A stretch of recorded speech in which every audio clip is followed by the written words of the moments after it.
Hi everybody, welcome back to OC Aviary. Hope you're all doing well. Coming up in episode 11 of Breeding British Birds today. To begin with, it is mad hot in the UK at the moment. It's about 30 degrees and it's even warmer in here.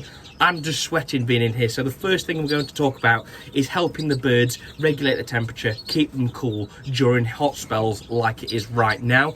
Then we're going to be checking out the hawfinches and we're going to see if we might have some baby hawfinches on the way. We're going to be canneling the eggs and we'll see what happens. And then of course we've got the ups and downs of breeding British birds and canaries. We've got a couple of youngsters hatched out. We've got some birds that have sadly passed away, which we'll talk about later. And just all sorts of bits going on in today's episode. So hopefully you enjoy it.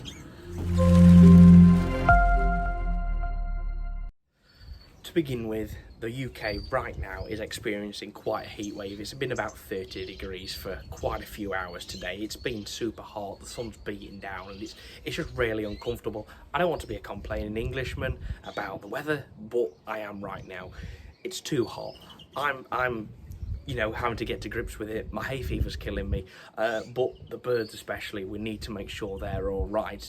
They can't look after themselves, I can. So there's a couple of methods that I use, and if you haven't seen my video on them, check it out, it'll be up here somewhere. So the first thing is making sure your area is well ventilated. It's very important that you do get the airflow through, keeps it cool. The second thing is keeping your birds well hydrated. They can very easily dehydrate at the moment with these hot temperatures. So I use pearl morbide. You soak the little pearls in water, 2 water to 1 pearl morbide, give them that, they eat it up really quick and they really enjoy it. So not only does it keep the bellies full, but it also keeps them hydrated. And then finally, giving the birds a good mist over with a spray bottle.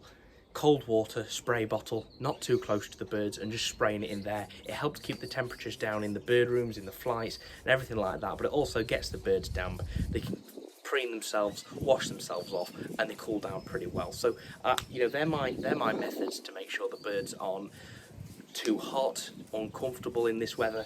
And I must say that I do feel for the hens that sat on the eggs, but that's bird breeding. It does get hot and you've just got to do your absolute best to make sure you keep the temperatures down. There are other methods, so they're just a couple of methods and ideas that I've got and they work for me so far. Fingers crossed we haven't lost anything due to this heat wave. So now in the shade of this bird room, it is a little bit warm, but I don't think it's much different to the outside temperature. Obviously there is a window here without a window in it, so there's plenty of airflow. There's a door as well. It works pretty well, and there's the extractor fan. So there's all sorts. Well, we'll talk about the Redpolls to begin with. Good things, bad things. And I would say that generally on balance, it's been a better week than any other previous week with the Redpolls, I must admit.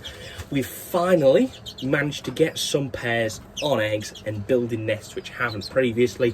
We've got the pair at the top, we've got a fantastic pair of normals. They've done nothing all year. Anyway, she laid 5th egg yesterday. She set them now. So fingers crossed, they're full. The cockbird is brilliant.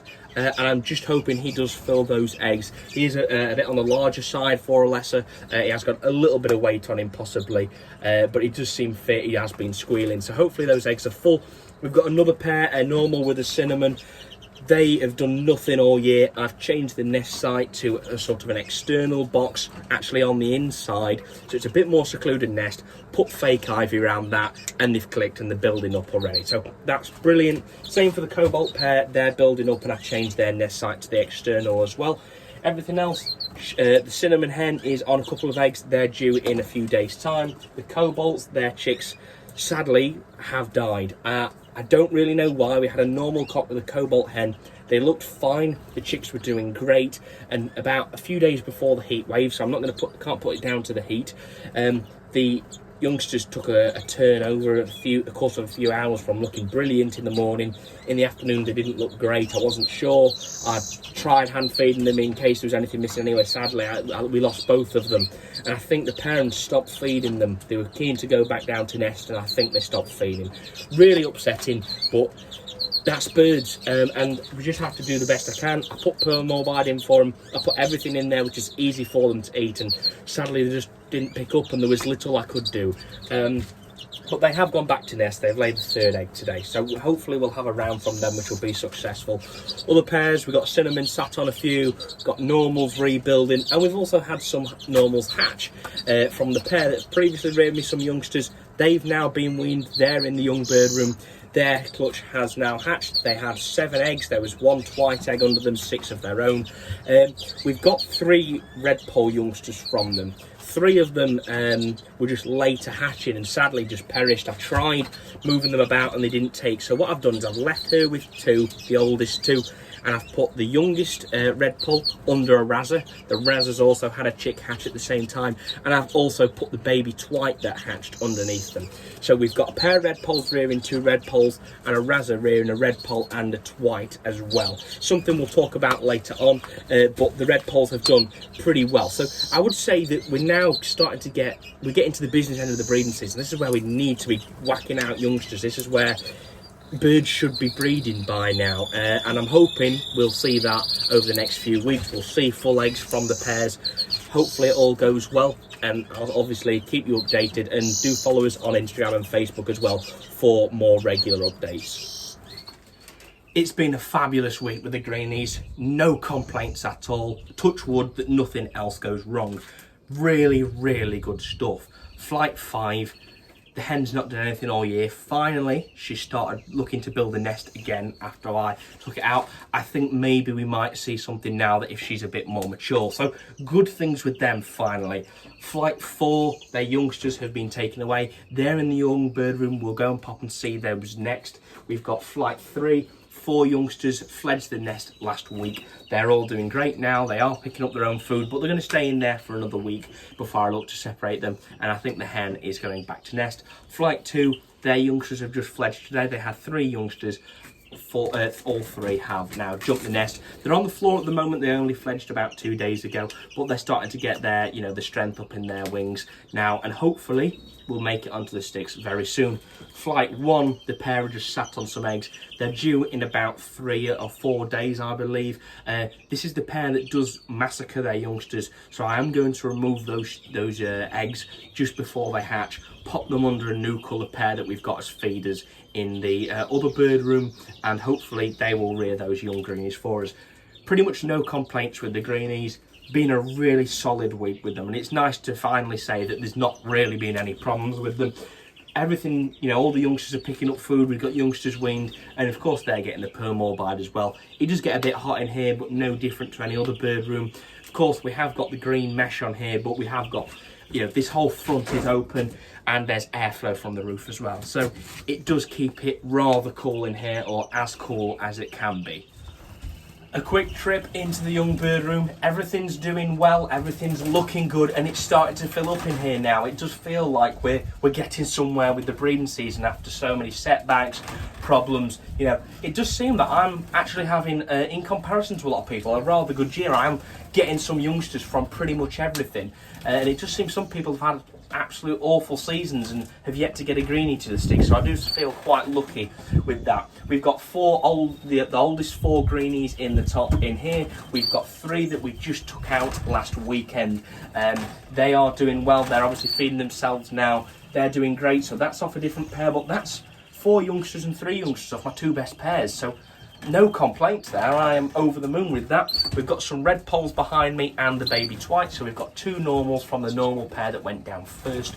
We've also got 2 cinnamons from the cinnamon cross cinnamon cobalt pair. We separated those guys at the weekend as well. They were feeding themselves fine, so they moved in here as well. And also the baby Twite, that needed moving away from its parents because it was annoying them, and we'll talk about the Twite soon. So he or she has gone in there as well. So there's 5 birds in there. I'm probably not going to put any more than that in there, and in a few weeks time when they begin molting, we're going to get them on some colour food, some Carafil red, because we want to see what's cocks, what's hens, as easy as possible, and I do think it will make a difference to the Twite as well. So it's starting to fill up in here, and if you are wondering where are the canaries have moved from these 2 cages, and I've put them into the flight outside that is connected onto this bird room.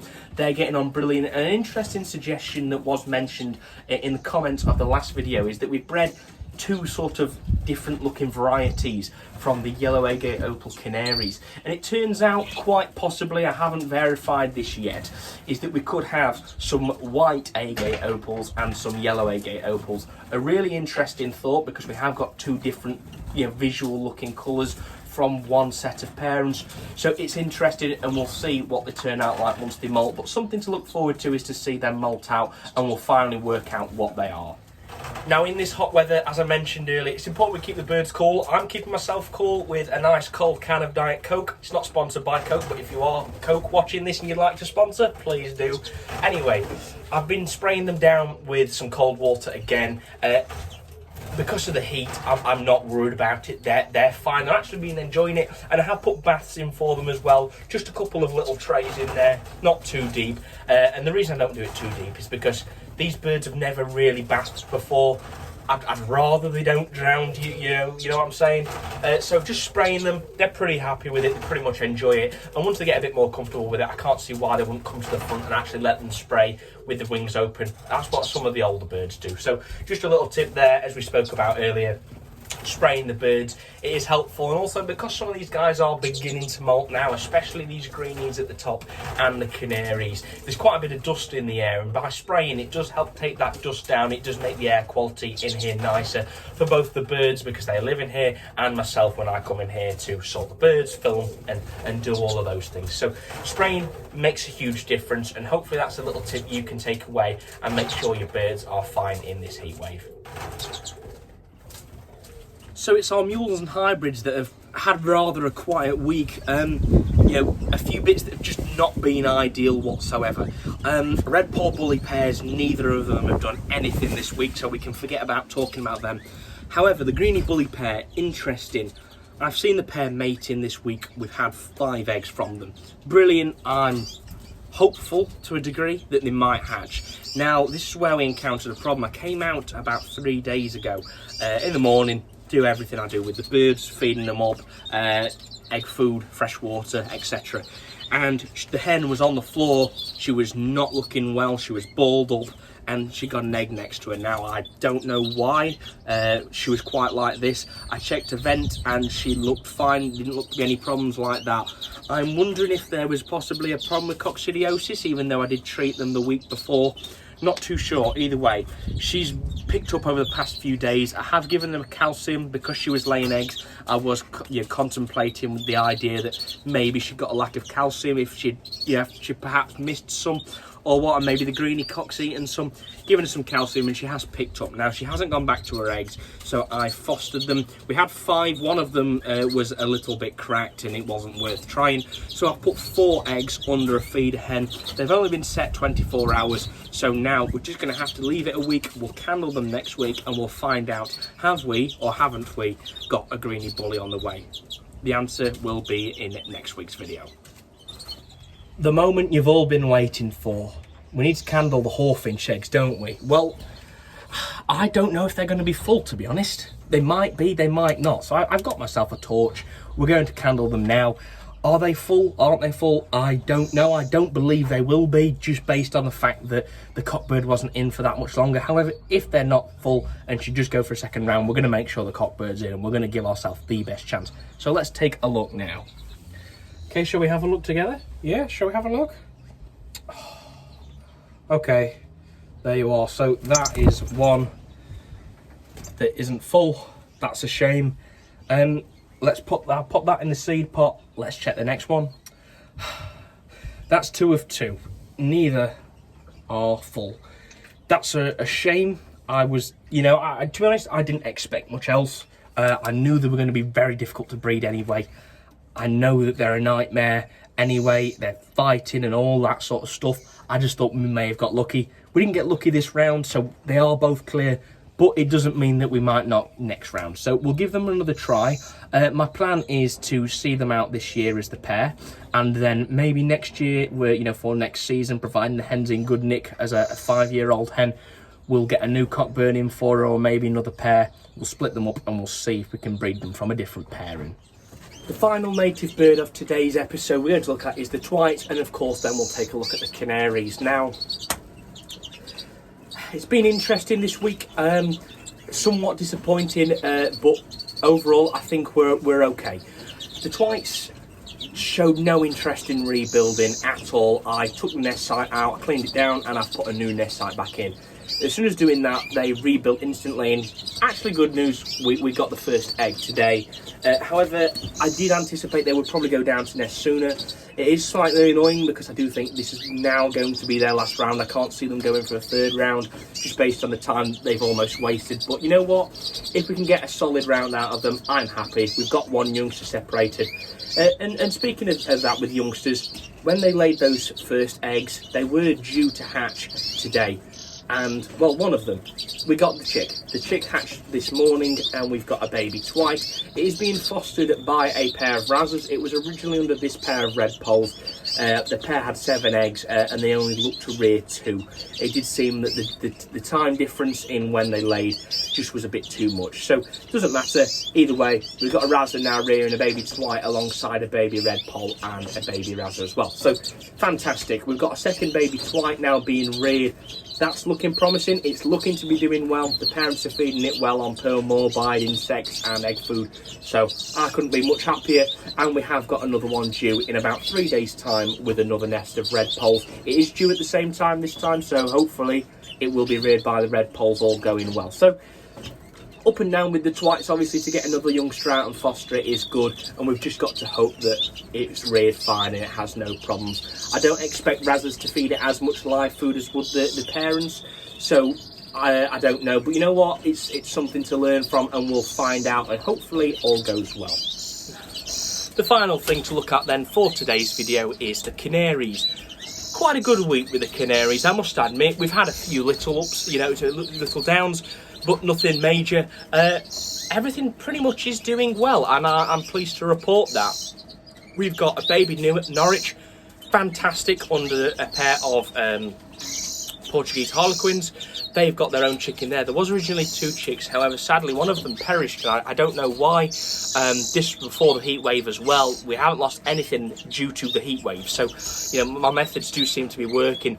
Sadly, lost one chick, and it's weird. We lost it randomly, and it's similar to how its older sibling died when they had the first round. I'm wondering if there's a genetic problem there. I got the parents from the same breeder. Could they be brother and sister? I don't know. But it doesn't matter. We've got one Portuguese chick doing well and the baby Norwich. So great things from them. We've got a pair of yellow dimorphics there on a couple of yellow agate opal eggs. I would have left the yellow agate opals underneath them parents and the yellow dimorphic eggs under them. However, sadly, you know, we have managed to save this bird, but the yellow agate opal hen, who's the mother to those eggs that they're now fostering, had a prolapse at the weekend. She was laying a 5th egg, and it seems she pushed too hard, and her insides became her outsides. Now, by very, very carefully cleaning them and then manoeuvring them back into place, I've managed to save that bird, and she's now in a show cage in the young bird room. She's written off, and simple as this, she's not getting put in anywhere near a male or a nest site for the rest of this year. It will kill her if we do. I don't think she'll be able to, the body will be able to stand, you know, having that sort of level of injury almost, and then going and laying an egg or having a male chasing her to try and mate with her. It's not going to do her any good. So she's separate now. She's doing well, and you know, it's nice that I've managed to save her. I didn't think she'd make it and pull through, but she did. She's a fighter, so it will be next year if we look to breed from her anyway. She's written off for the rest of the season, but her 4 eggs are full and they're under another one. So she will have got a few youngsters this year, as well as one that was reared by some Irish. Yellow agate opals beneath them. They're on 3 eggs. They're due in a few days' time. We've got feeders on some chicks. They've got some beautiful chicks. I've never bred white canaries before, and in this nest we've got 2 variegated birds. You know, they're sort of ticks, I think, or you might class them as 10%. And we've got 2 clear whites as well, which is fabulous. So first time with that, there's 4 chicks in that nest. The feeders are doing their job. They're feeding their youngsters very, very well, and I'm very pleased that they are as well. So it's superb. Irish not really doing much. The Razzers, I've got 1 chick plus 2 fostering ones, a Twite and Redpolls we spoke about. They're doing great. Yellow agate opals at the end, they've laid second pair today. We've written off, obviously, another pair of yellow agate opals. yellow dimorphics, they've just laid the first egg today. Their chick is doing great. I think two or three more days that'll be weaned off completely to join the rest of them. The Irish are doing pretty well. Sadly, we lost the youngest chick at about 12 to 13 days old after fledging. Not too sure why. It was rather small compared to the others, so we did end up losing it. Quite a shame, but not an awful lot I could have done with that. The rest of them, 2 other feeder pairs, they're doing great, and they will get a pair of greenies. They'll get some greenie youngsters, one of the pairs, and the other is on some greenie bully eggs. So good with them. The 2 Norwich pairs, we've got the first pair, which is the parents to the clear chick. Well, it looks like a buff clear chick, I'm not sure. They're doing great. They're on 4 eggs, all 4 are full, so that's some more baby Norwich, which we need to look to foster. They will be end up going under the yellow dimorphics and probably some opals as well, or I'll just try some Irish with them. Either way, I'll work something out and they will be fostered because we've got quite a few parents all gone down at the same time. The other pair, I took the nest site out, cleaned it down, put it back in. She's rebuilding the cinnamon hen, but has yet to lay an egg. So she's been building for about a month and just never bothered laying. She did break her leg, to be honest, about February. So to be honest, I was just surprised that she's even come through to this sort of business end of the breeding season to breed. But you know what? It knocked her out of condition, so maybe in a month's time we'll have something, we'll be able to get a round out of her before the end of the season. I'm not sure, but pretty constant and pretty good with the Canaries this week, I must admit. Anyway, that's it, guys, for today's episode of Breeding British Birds. I hope you've enjoyed it, and I would recommend that if you haven't seen the previous video to this one, which was the breeding softbill thrushes with George Loins, I do highly recommend you go and see that. So the link is up here somewhere. Brilliant episode, absolutely fantastic. Thank you, George, if you're watching this, for letting me come round, and it was just superb. You're going to see all sorts: blackbirds, song thrushes, missile thrushes, redwings, field fares, you name it. He's probably got it, and he knows a lot of stuff as well, so really useful if you are into soft bills. So if you have enjoyed today's video and you would like to see more, subscribe down below so you don't miss any more of my future content. And if you have enjoyed today's video, smash a like on it as well. It is much appreciated and helps more than you could imagine. And if you would like to, follow us on Instagram and Facebook as well. You'll get more regular updates. You'll get to see behind the scenes footage, pictures, all sorts of things. It's really good fun, and I am starting to plan on going live on Instagram as well as the monthly live we do on YouTube. So thank you very much for watching, everybody. Take care, and I'll see you in the next one.